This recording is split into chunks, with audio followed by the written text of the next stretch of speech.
titulares.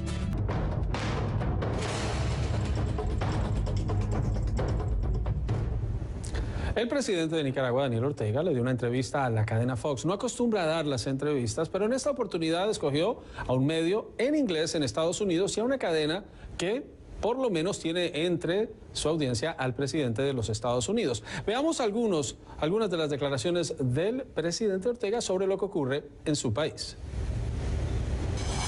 Son fuerzas These are groups a organizaciones políticas. Obey political organizations. Some even have elected deputies to the National Assembly. They are members of the Liberal Party. Others did not participate in the elections. They refused to do that. And they've been organizing these paramilitary groups for some time now. We were elected by the voters. So there have been electoral periods, there are term limits, and our electoral period ends with the elections of 2021, when we will have our next elections. And then we'll have to see who will be voted in for the new administration. We are a small country with a fragile economy, but we deserve respect. We deserve respect as any state of the United States deserves respect, no matter how small that state of the Union is. They deserve respect, and we equally deserve respect. We are a country in this hemisphere, in this part of the world, and we have strong links of all types with the American people. Vamos a analizar la entrevista, la situación. Me acompaña Roberto Izurieta, analista independiente y colaborador de CNN. Roberto, primero, el presidente Ortega dice no tiene vínculos con los grupos paramilitares que han estado llevando la represión a su país. Dice que se queda hasta 2021 y que Nicaragua merece respeto. Sin lugar a dudas, los que merecen respeto son y es el pueblo de Nicaragua. Son todos estos jóvenes, todos estos ciudadanos que están luchando en las calles por un cambio por la libertad. Hay más de 300 muertos.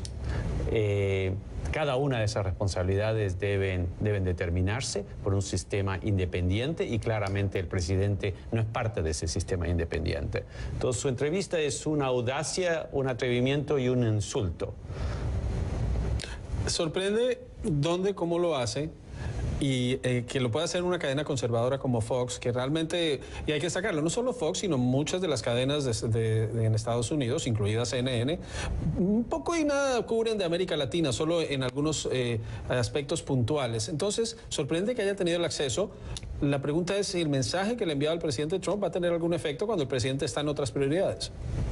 No creo que si ese era el propósito, no creo que le vaya a dar mayor resultado. Yo pienso, y en esto tengo, digamos, conflictos de intereses o intereses opuestos. Yo pienso que la cadena Fox, como bien tú dices, no desarrolla mucho los temas de América Latina y por lo tanto no se va a confrontar con periodistas que encuentras en otras cadenas, incluyendo por supuesto CNN, donde tienen más información y sería muchísimo más difícil realizarlo. Yo creo que ese es el propósito de haber escogido Fox News antes que otra cadena como CNN. Y hay que destacar que Bret Baier, nuestro colega, quien hizo la entrevista, hizo las preguntas que muchos querían hacer. Obviamente la traducción hace que sea más difícil, pero ¿cómo cae esta entrevista para afuera cuando el presidente Ortega no está dando entrevistas para adentro? Esto no fue un mensaje para los nicaragüenses, fue un mensaje para un público diferente. Yo pienso que es otro insulto, es otro descaro, existiendo más de 300 muertos. Lo que corresponde es que se asumen las responsabilidades. Claramente el presidente no tiene la representatividad que se requiere y lo que está diciendo es, bueno, vamos a elecciones dentro de 2 años o 3. Y sería la misma farsa que estamos viendo en Venezuela. O sea, hay una cosa, no, por supuesto, ningún muerto debe existir, pero si están dispuestos unas dictaduras a digerir 300 metros, en mi opinión, están totalmente dispuestos a digerir un fraude. Ahora, ¿por qué tiene en este caso Daniel Ortega que renunciar porque hay protestas. Si él es el presidente electo, si tiene el poder, si el sistema lo llevó a ese poder, por unas protestas él tiene que salir. Es muy buena pregunta y lo que quiero tratar de decir sin decir nada que pueda ser malinterpretado. Ningún muerto vale la pena, pero si es que tenemos 300 muertos en la calle, claramente tenemos un serio problema en el país, que se requiere un cambio, una transición, que se requiere que esos asesinatos sean investigados por un sector político y un sector judicial. O sea, la investigación política y la investigación judicial para determinar las responsabilidades, por decirlo menos. Pero en el nivel de confrontación que está Nicaragua, solamente hay una salida política, y ojalá que sea pacífica y sin lugar a dudas que no muera nadie más, al menos. La Comisión Interamericana de Derechos Humanos está adelantando la investigación, tiene un equipo sobre el terreno, ha estado trabajando el tema, pero hay un tema que no se puede negar. Así como hay opositores del presidente Ortega, también hay simpatizantes. Acá no estamos hablando de una situación en donde hay una sola posición y donde hay una sola línea de pensamiento. En ese nivel de conflictividad se requiere, ante todo, en mi opinión, una solución política inmediata. Y para mí eso tiene que pasar por una transición. Y después de una transición, por elecciones libres, que sean auditables por la comunidad internacional, que sean creíbles, donde aquellos que van a competir compitan en igualdad de condiciones. Y sin lugar a dudas, en una elección que tenga la confianza del pueblo de Nicaragua y de la comunidad internacional, si es que quiere competir el partido de gobierno, pues que lo haga. Pero en este momento hay una profunda crisis política, económica, y hay más de 300 muertos. Y una crisis que lleva ya varias semanas, lleva más de 2 meses. Se puede llegar al cansancio. El presidente Ortega habla de normalización. Lastimosamente, y esto es lo triste y creo que lo de fondo, pienso que Nicaragua, al igual que Venezuela, y sus líderes o sus dictadores tienen una capacidad de digerir eso y mucho más. Pero nosotros, los ciudadanos, aquellos que creemos en principios y valores, sobre todo democráticos, y sin lugar a dudas en el derecho a la libertad y a la vida, lo único que podemos pedir es una transición inmediata que garantice el cese de esta violencia y que lleve a la normalización y sin lugar a dudas que la gente se exprese libremente en las urnas para elegir su futuro. Bueno, es un proceso que avanza y precisamente vamos a ir a la pausa, Roberto. Cuando regresemos vamos a hablar sobre lo que ocurre en Masaya. Roberto Izurieta analizando esta entrevista y la situación, lo que ocurre en Nicaragua. Nos vamos a la pausa. Al volver, Ivanka Trump, hija y asesora del presidente Trump, decidió concentrarse en el sector público. Es la explicación para cerrar la empresa que comercializa productos con su nombre. Por su cargo en la Casa Blanca está expuesta Ivanka Trump a mayores restricciones y escrutinio por posibles conflictos de intereses. La empresa tiene 18 empleados.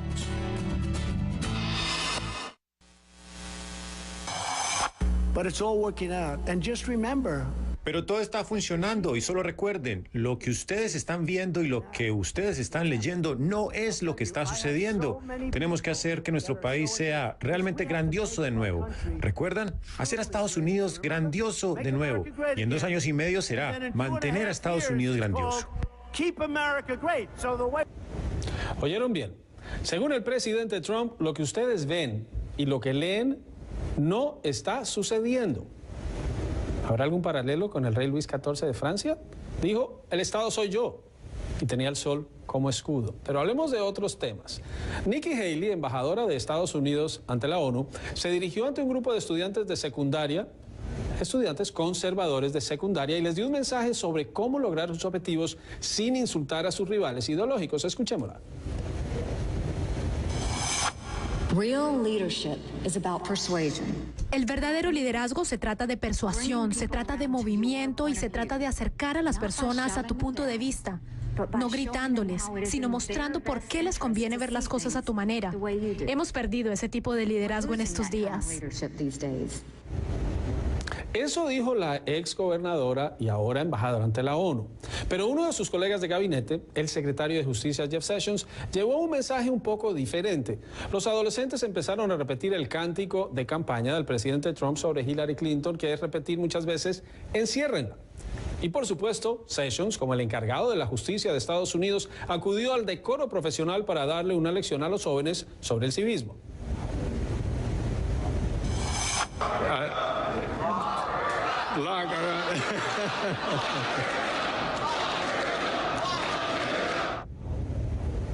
No, siguió con el cántico, se rió y fue uno de varios comentarios que hizo que eran más de corte político que de corte del mensaje para estos jóvenes.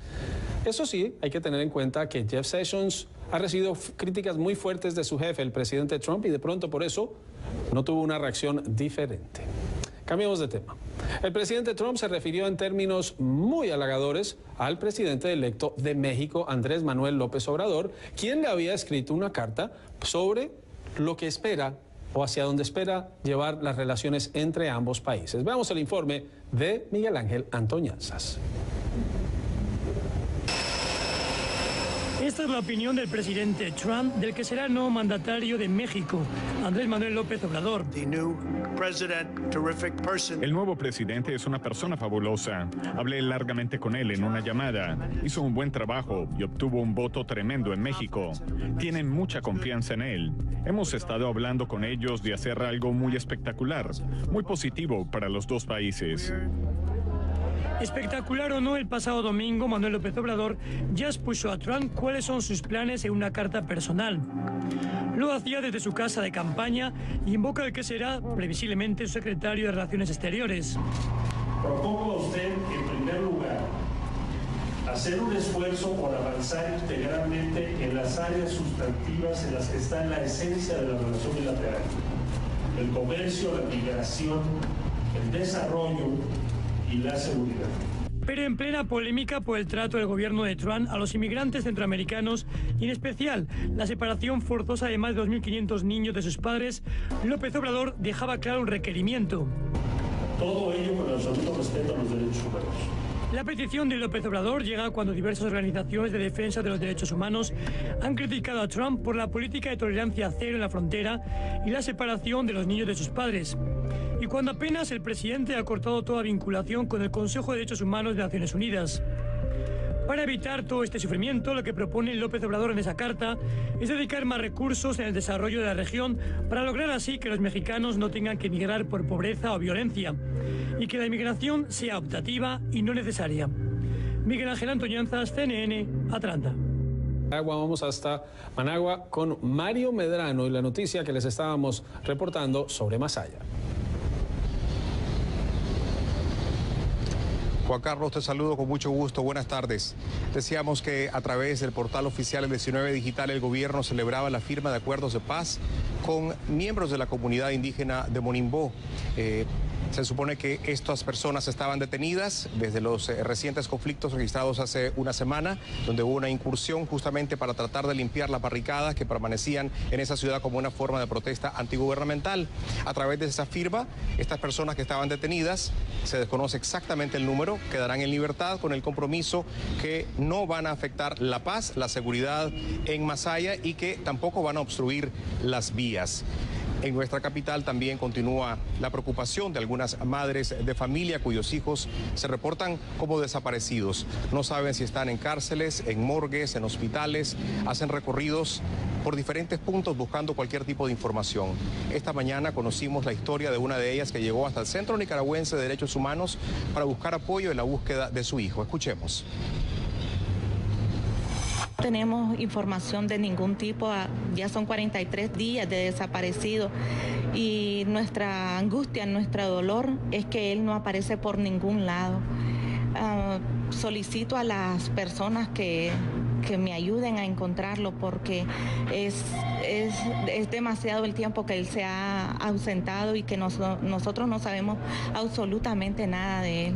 ¿Qué situación vive su familia? Usted tiene otros dos hijos. ¿Qué hechos se han registrado en su hogar? Actualmente la policía ha estado llegando y tengo dos hijos más y temo por la vida de ellos porque han estado llegando a hacer preguntas y mi temor es por los otros dos que tengo adentro en mi casa, que los tengo prisioneros desde que desapareció Javier Eduardo Mojica Centeno. Según refiere esta madre, desde la desaparición de su hijo hace 43 días aproximadamente, ha llegado constantemente la policía a someterlos a interrogatorios. Eso les da mucho temor. La directora, la presidenta del Centro Nicaragüense de Derechos Humanos,